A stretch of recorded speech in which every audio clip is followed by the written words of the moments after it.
A'udzu billahi minasyaitonir rajim. Bismillahirrahmanirrahim. Assalamualaikum warahmatullahi. Alhamdulillahi rabbil alamin, wassalatu wassalamu ala asyrafil anbiya'i wal mursalin, sayyidina maulana Muhammad wa ala alihi wa sahbihi ajma'in. Subhanaka la ilma lana illa ma 'allamtana innaka antal alimul hakim. Wala haula wala quwwata illa billahil aliyyil azim. Rabbi yassir wala tu'assir wa tammim bil khair. Allahumma 'allimna ma jahilna wa dhakkirna ma nussina. Rabbi zidna ilma. Rabbana shrah lana sudurana wa yassir lana umurana wahlul 'uqdatam min alsinatina yafqahu aqwalana. Amma ba'd. Fatadhakkaru qawlahu sallallahu alaihi wasallam, innal anbiya'a lam yuwarrithu dinaran wala dirhama, innama warrathu al-ilma, faman akhadha bihi akhadha bihadzin wafir. Sesungguhnya para nabi tidak mewariskan dinar dan dirham. Sesungguhnya mereka mewariskan ilmu. Maka barang siapa yang telah mengambilnya, maka ia telah mengambil bahagian yang banyak. Hadis riwayat Abu Daud dan At-Tirmizi. Sadaqa Rasulullah sallallahu alaihi wasallam. Alhamdulillah. Alhamdulillah, syukur kita banyak-banyak pada Allah Subhanahu wa taala, kerana dengan hidayah dan inayahnya kita antara insan-insan yang terpilih untuk berada bersama dengan Ramadan 1444 Hijrah. Ramadan 2023 adalah suatu bulan yang cukup hebat dianugerahkan Allah kepada kita. Allah makbulkan doanya yang telah kita mohon kepada Allah Subhanahu wa taala sekian lama. Allahumma ballighna Ramadan. Maka bersyukurlah banyak-banyak kepada Allah Subhanahu wa taala. Betapa ramai manusia-manusia yang tidak berpeluang bersama dengan Ramadan kali ini. Bagi mereka, Ramadan tahun lepas itulah Ramadan terakhir dalam hidup mereka. Dan kita, alhamdulillah, Allah Ta'ala bagi peluang untuk bersama Ramadan pada tahun ini. Maka rebutlah peluang, anggaplah ini Ramadan terakhir. Boleh jadi ini Ramadan terakhir bagi kita. Ramadan tahun lepas belum tentu milik kita, sebagaimana sahabat handai kita, jiran tetangga kita, saudara mara kita yang meninggal dipanggil bertemu dengan Allah Subhanahu wa taala menjelang Ramadan baru-baru ini. Oleh itu, marilah sama-sama kita bersyukur kepada Allah Subhanahu wa taala dengan cara kita merebut peluang yang telah disediakan begitu banyak dalam Ramadan kali ini. Suka saya memetik hadis Nabi sallallahu alaihi wasallam yang menyebut tentang warisan para nabi, pusaka yang ditinggalkan kepada kita. Harta pusaka yang bernilai bukanlah wang ringgit, tetapi apa yang para nabi dan rasul, khususnya Nabi kita Muhammad sallallahu alaihi wasallam tinggalkan kepada kita adalah suatu benda yang cukup berharga. Dalam satu hadis Nabi sebut, taraktu fikum ma in tamassaktum bihima lan tadillu abada, kitab Allah wa sunnati rasulih. Aku tinggalkan kepada kamu dua perkara yang sekiranya kamu pegang sungguh-sungguh, dua perkara ini kamu tidak akan sesat sampai bila-bila. Iaitulah kitab Allah wa sunnati rasulih. Itulah pusakanya Al-Quran dan hadis Nabi sallallahu alaihi wasallam. 1400 tahun dulu, itulah dia kitab panduan dan itulah dia manhaj kehidupan. 2023 itulah kitab yang sama dan itulah hadis yang sama sampai kiamat. Jadi siapa yang berpegang pada Quran dan hadis pada zaman Nabi sallallahu alaihi wasallam, dialah insan terpilih, al-muttaqin, al-mu'min, insan-insan yang bertakwa, mukmin yang sebenar. Maka orang yang sama berpegang. Sesiapa yang masih tetap berpegang pada Quran dan hadis yang sama, maka 2023 dia juga mukmin yang sebenar sampai kiamat. Tak betul sekiranya kita kata tak ada dah golongan generasi zaman sahabat Nabi pada hari ini. Kerana mereka berpegang pada Quran dan hadis. Quran hadis itu yang sama yang ada pada hari ini. Siapa yang berpegang, ikut kaedah mereka, ikut cara mereka, maka dia juga adalah mukmin sebenar, sebagaimana yang diberi contoh oleh para nabi dan rasul sampai kiamat. Tidak timbul masalah tak ada nabi dah zaman sekarang. Nabi sudah tinggal wasiat yang jelas kepada kita, maka kita terima, kita amal dan pegang sungguh-sungguh. Kita beriman dengan apa yang ditinggalkan oleh Nabi kita Muhammad sallallahu alaihi wasallam. Termasuklah dalam bulan Ramadan. Kita ni antara keistimewaan Islam, konsep ataupun cara ibadah itu ada pelbagai. Islam tidak mengajar satu bentuk ibadah sebagaimana sebahagian agama lain. Ada satu cara itulah. Satu cara saja beribadat. Tapi kita dalam Islam ada kepelbagaian bentuk, menyebabkan kita seronok dan kita rasa suka beribadat. Sebagaimana bila kita makan dengan pelbagai bentuk juadah, kita minum dengan pelbagai rasa air, menu yang berbeza, terutama bulan Ramadan ni, bazar Ramadan macam-macam ada. Maka begitulah dalam ibadat ini, Islam menyediakan medium yang pelbagai. Kita adanya sembahyang, kita adanya puasa, kita adanya iktikaf, kita adanya derma, kita adanya tilawatul Quran, kita adanya qiyamul lail, kita adanya amal ma'ruf nahi munkar, dan pelbagai bentuk kebajikan, cara nak dapat pahala yang Allah Ta'ala sediakan peluang dan ruang yang cukup luas. Dan peluang ini sama setiap manusia. Dalam Al-Quran Allah Ta'ala sebut, inna akramakum indallahi atqakum. Orang yang paling mulia di kalangan kamu ialah orang paling takwa. Maka konsep takwa ia adalah satu KPI, penanda aras yang mampu dicapai oleh semua manusia.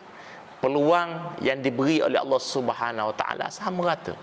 Takwa bagi orang kaya, orang takwa, ada takwa bagi orang miskin, ada takwanya. Orang sakit ada takwanya, orang sehat ada takwanya.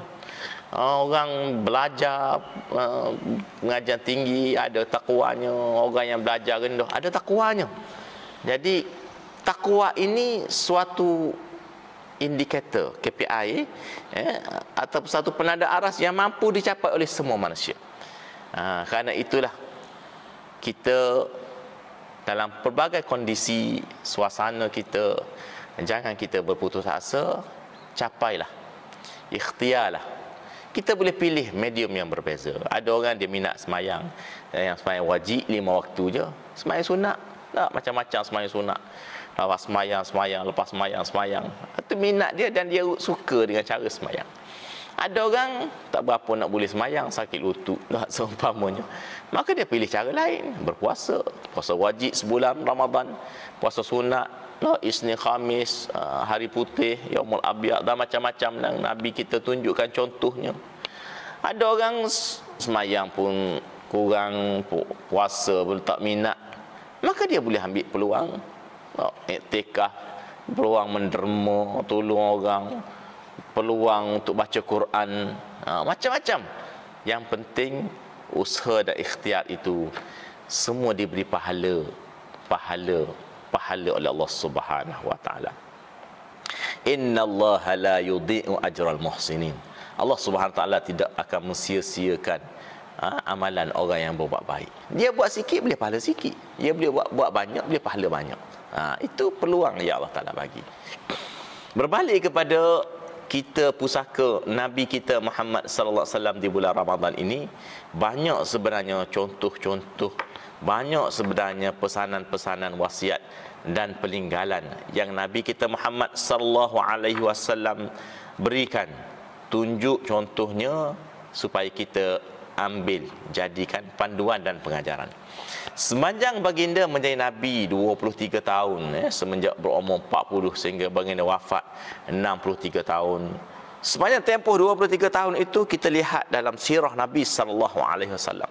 Sebenarnya sirah itu sengaja Allah Ta'ala jadikan berlaku pada Nabi kita, panduan untuk kita. Laqad kana lakum fi rasulillahi uswatun hasanah liman kana yarjullaha wal yaumil akhir. Sesungguhnya pada batu tubuh Nabi Muhammad SAW, pada karakter, pada apa saja yang disandarkan kepada Nabi, aktivitinya, kata-katanya, semua itu sebagai uswah, contoh terbaik bagi sesiapa yang mengharapkan ganjaran Allah di hari akhirat, mengharapkan Allah Subhanahu wa taala, maka dia hendaklah menjadikan Nabi itu sebagai contoh ikutan, contoh tauladan. Suri tauladan yang terbaik ada pada Nabi kita. Walau mungkin kita dapat contoh dari pelbagai tokoh di dunia, tapi kita jangan lupa kita ada Nabi, dan Nabi kita bernama Muhammad bin Abdullah. Asyhadu an la ilaha illallah wa asyhadu anna Muhammadar Rasulullah. Kalimah syahadat yang menjadi rukun Islam pertama, bukan saja meletakkan Allah itu sebagai Tuhan kita, tetapi Nabi Muhammad itu sebagai Nabi. Walaupun Nabi Muhammad SAW ini telah meninggalkan kita lebih 1400 tahun, kita pun tak pernah dengar suara Nabi kita, kita tak pernah dengar, tak pernah tengok wajah Nabi kita, tapi kita yakin kita ada Nabi, dan Nabi kita bernama Muhammad bin Abdullah. Walaupun Nabi telah meninggalkan kita 1400 tahun, tapi hubungan kita dengan Nabi kita tak pernah putus dan tak akan putus, kerana kita akan bertemu Nabi di padang mahsyar dan kita akan minta syafaatnya. Bagaimana nak dapat syafaat Nabi di akhirat sekiranya atas dunia ni kita tidak ambil tahu, bahkan tak ikut ajaran Nabi sallallahu alaihi wasallam.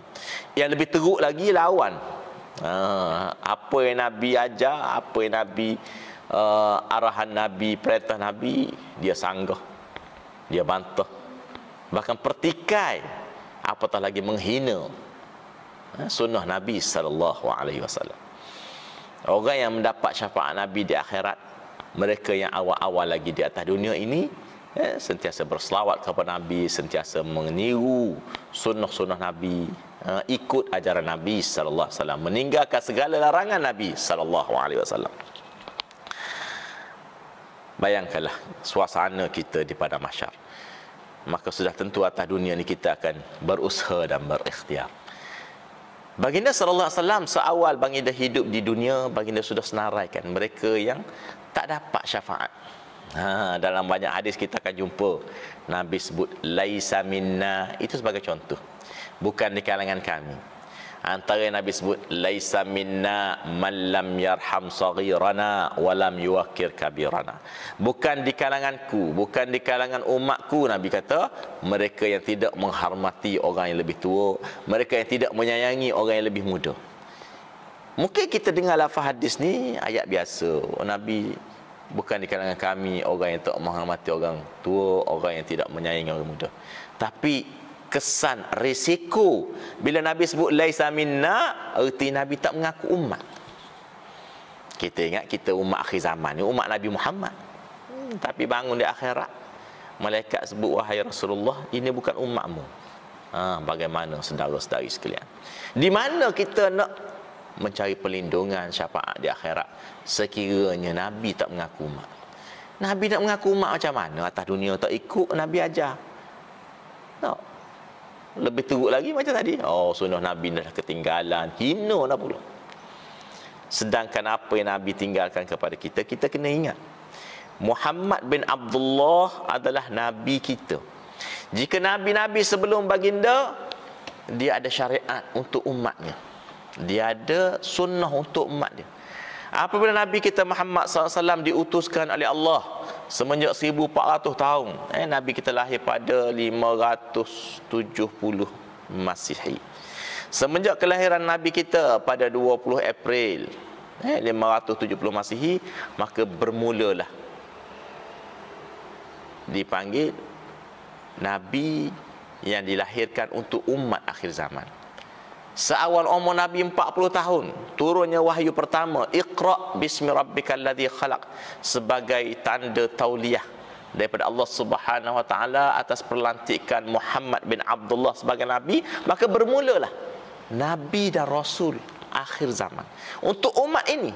Umat mana? Zaman dia 1400 tahun dulu, zaman selepasnya tabi'in, tabi'in, zaman kita sampai kiamat. Muhammad bin Abdullah adalah Nabi, Muhammad bin Abdullah adalah Rasul. Maka adalah menjadi kewajipan bagi kita ikut perintah Nabi dan Rasul. Wa ma atakumur rasulu fakhuzuh. Allah Ta'ala sebut dalam Al-Quran. Wa ma nahakum anhu fantahu. Apa sahaja yang Nabi ajarkan, Nabi perintahkan, kena ikut semua. Dan apa yang Nabi tegah, Nabi larang, kena tinggal semua. Maka itulah kewajipan kita sebagai umat Nabi Muhammad sallallahu alaihi wasallam. Begitulah dalam suasana kita di Ramadan ini. Jangan sekali-kali kita buat pandai-pandai kita. Ibadat ini ada kaedah dia, ada caranya. Sembahyang ada caranya, puasa ada caranya. Tak baca Quran, tilawah kita panggil, tadarus, iktikaf, zakat, semuanya. Ibadat haji, ibadat umrah, semua dia ada kaedah, ada cara. Kena dengan apa yang diajar, dapat pahala. Buat tak kena dengan apa yang diajar oleh Nabi, tak dapat pahala. Rugi. Rugi dengan umur kita yang tidak panjang mana ni. Umur yang tak seberapa, dahlah kehidupan kita atas dunia ini tidak pula ikut apa yang Nabi ajar, maka rugilah kita. Di bulan Ramadan ini banyak sebenarnya contoh-contoh yang Nabi tunjuk selain pada Nabi sebut, Nabi ajarkan, Nabi juga tunjuk contohnya. Apabila sebelum Ramadan lagi Nabi sudah ajar kepada kita doa, minta supaya Allah Ta'ala berikan kita peluang bersama Ramadan. Allahumma ballighna Ramadan. Kenapa? Kerana Nabi nak ajar kepada kita bahawa kelebihan, keistimewaan, fadilat yang banyaknya pada bulan Ramadan ini adalah suatu peluang yang cukup besar. Rugilah siapa yang terlepas. Rugilah siapa yang tidak menyedari kedatangan Ramadan. Sedar-sedar Ramadan sudah berlalu. Kedatangan Ramadan ni umpama kita menunggukan orang yang kita cintai, orang yang dapat memberi manfaat kepada kita. Keluarga yang ayahnya bekerja jauh, PJJ tak, pekerjaan jarak jauh, yang dapat balik pada bulan musim cuti, contohnya guru, ataupun balik sebulan sekali, ataupun tentera dan seumpamanya yang terpaksa meninggalkan keluarga. Kepulangannya amat-amat ditunggu oleh keluarga, baik isteri, baik anak-anak. Maka begitulah kita sepatutnya merasai kedatangan Ramadan ni yang telah meninggalkan kita setahun yang dulu. Setahun sekali ya boleh berjumpa, maka kedatangannya hendaklah disambut, hendaklah dihargai, hendaklah direbut peluang bersama. Kerana itulah dia Nabi SAW sebut, qad ja'akum syahrun azimun mubarak. Telah datang kepada kamu satu bulan yang azim, hebat, mubarak, penuh keberkatan, yang tidak ada tandingan, yang tidak ada lagi peluang sekiranya kita terlepas. Maka marilah sama-sama kita memanfaatkan peluang yang Allah Ta'ala bagi. Kita berada di awal Ramadan, peluang kita masih banyak. Walaupun semakin hari semakin menghampiri hari-hari terakhir, detik-detik berakhirnya Ramadan, tetapi peluang yang ada ni jangan disia-siakan. Kelebihan menjadi orang yang berpuasa di bulan Ramadan. Dalam hadis yang Nabi sebut tentang kelebihan puasa ini, walaupun dengan begitu banyak keistimewaan yang Allah Ta'ala bagi, tapi betapa ramai mereka yang buat acuh tak acuh. Kam min saim sebagai contoh. Betapa ramai orang yang berpuasa, laisa lahu illal ju', tidak ada baginya kecuali lapar, wal atash, dan dahaga. Kenapa? Kerana dia hanya berpuasa sekadar ambil syarat.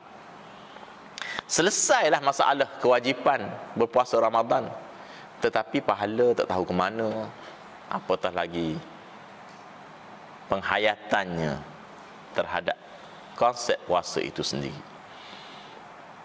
Man lam yada' qaula zur, dalam hadis yang lain Nabi sebut, sesiapa yang tidak dapat tinggal, tidak boleh tinggal kata-kata yang buruk, yang keji, falaisa lillahi hajatun ila an yada' ta'amuhu wa syarabahu. Allah Ta'ala tak berhajat pun untuk ditinggal makan minum. Artinya dia berpuasa pun tak dapat pahala.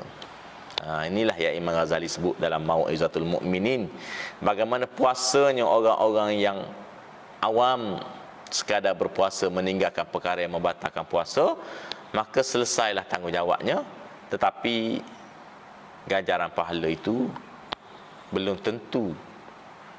Kerana orang yang berpuasa bukan setakat jaga perkara membatalkan puasa, dia kena jaga juga perkara yang boleh membatalkan pahala puasa. Itulah puasa khususi. Puasa khusus, dia bukan setakat jaga perkara-perkara yang boleh membatalkan puasa, dia juga jaga perkara-perkara yang boleh membatalkan pahala puasa. Inilah yang kita nak bangun akhirat.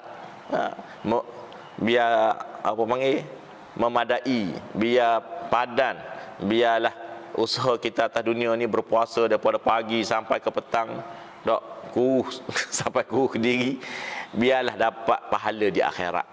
Rugilah orang yang di atas dunia ni puasa kuruh, lapar dan dahaga sebulan, bukannya sehari dua, tiba-tiba bangun di akhirat pahala tak tahu ke mana.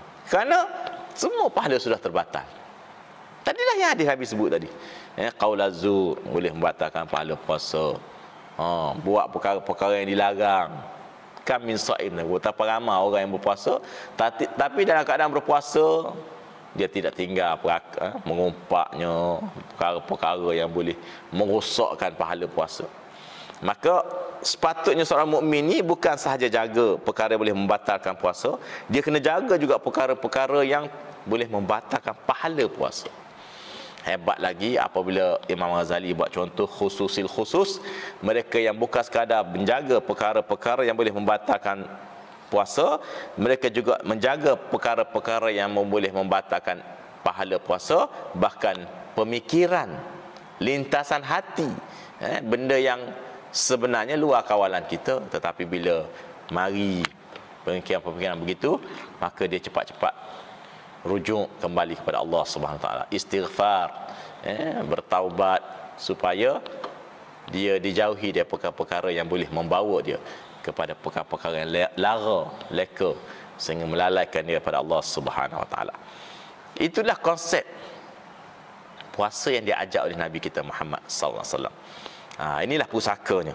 Dalam kita melaksanakan apa saja ibadat termasuk puasa ini di bulan Ramadan, maka ikutlah cara yang ditunjukkan oleh Nabi kita. Jangan sekali-kali kita buat pandai-pandai kita. Sebab kita akan rugi di akhirat.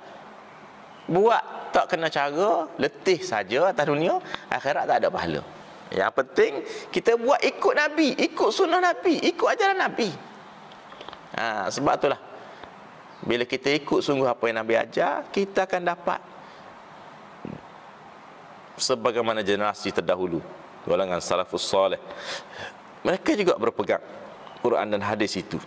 Maka kita juga berpegang dengan Quran dan hadis yang sama. InsyaAllah kita akan dapat apa yang mereka dapat. Tak timbul isu, golongan dulu tak wujud dah golongan tu pada zaman sekarang. Tak timbul isunya kerana orang dulu berpegang pada Quran hadis, sumber yang sama dipegang pada kita hari ini. Jika kita berpegang pada Quran hadis itu juga, maka insya-Allah kita akan dapat apa yang salafus salih buat.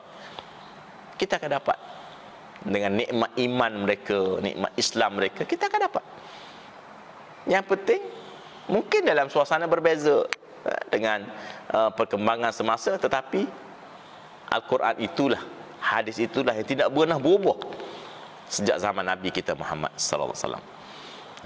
Jadi kalau kita kata tak ada dah orang zaman sekarang sama dengan zaman Nabi, itu kita kata akal kita. Itu bukan Islam ajar. Islam ajar sumber yang sama, kita akan dapat sama. Konsep takwa yang dicapai zaman sahabat boleh dicapai. La yukallifullahu nafsan illa wus'aha. Allah Taala tidak perintah benda di luar kemampuan. Apa yang diperintahkan kepada kita sama diperintah kepada generasi dahulu, dan benda itu sama dapat dicapai. InsyaAllah semoga dengan kedatangan Ramadan pada kali ini dapat menginsafkan kita, dapat memimpin kita untuk kembali kepada apa yang dibawa, diajar oleh Nabi kita Muhammad sallallahu alaihi wasallam. Kita kena berhati-hati terhadap hadis-hadis Nabi yang menceritakan tentang mereka yang tidak termasuk dalam senarai umat Nabi, yang Nabi tak mengaku umat. Ini kita sebut contoh tadi kan, bila Nabi sebut laisa minna, banyak hadis-hadis Nabi.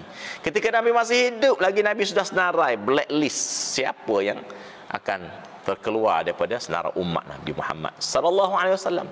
Walaupun mereka hidup di zaman Nabi kita sebagai Nabi 1400 tahun dulu, 2022, 2023 sampai kiamat.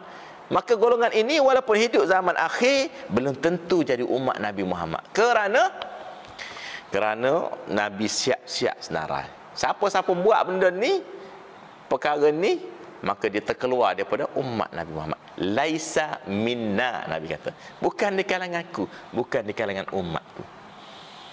Man kana yu'minu billahi wal yaumil akhir sebagai contoh. Siapa yang beriman dengan Allah dan hari akhirat. Ni umat Nabi Muhammad.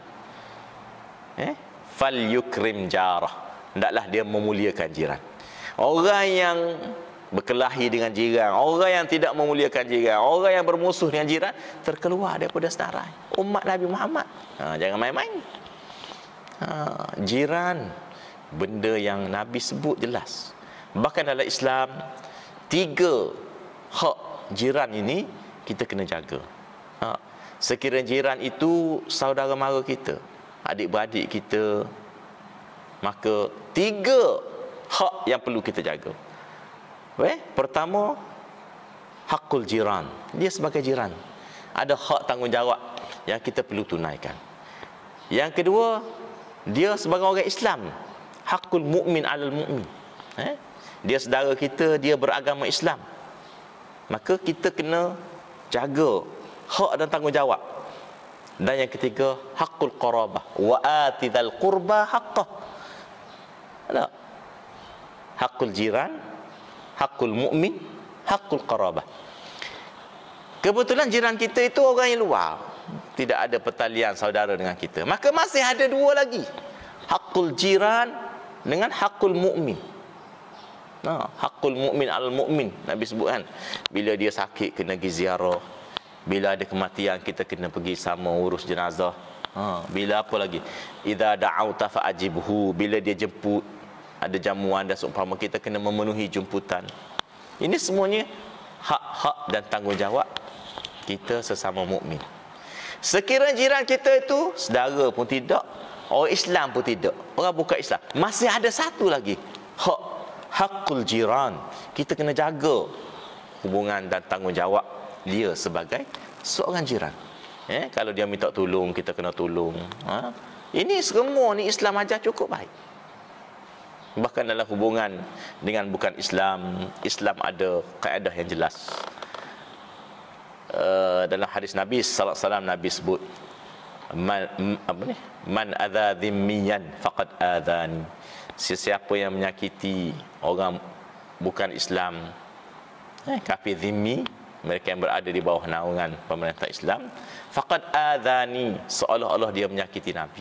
Nabi letak setara seolah-olah menyakiti Nabi. Jika menyakiti Nabi itu berdosa, maka menyakiti orang bukan Islam juga berdosa.